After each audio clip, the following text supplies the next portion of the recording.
So you rasa saudara Rafizi dapat tak menarik orang anak muda? Sejujurnya saya kenal Datuk Seri Rafizi Ramli bukan secara peribadi, maksudnya saya tahu siapa dia sebab saya daripada PKR. Ya. Tapi saya rasa generasi saya tak kenal Datuk Seri Rafizi Ramli sebagai seorang sosok politik yang penting dalam landscape politik Malaysia sebenarnya. Ya. Itu sejujurnya. Saya rasa umur 40-an mungkin akan relate dengan dia sebab mereka membesar dengan era politik Rafizi Ramli, Blogspot, 1MDB, masuk keluar mahkamah, penjara sebagainya. Itu yang dia boleh relate.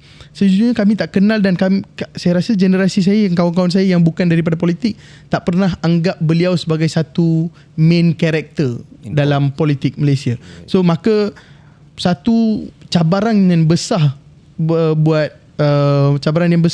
Datuk Seri Rafizi Ramli untuk mendekati generasi kami iaitu Gen Z. Saya yakin, saya tak ada data, tapi saya yakin Gen Z sebenarnya tak kenal dia dan anggap dia sebagai satu sosok yang banyak, kalau orang rasa dia banyak berjasa pada Malaysia dan dia berjaya sebagai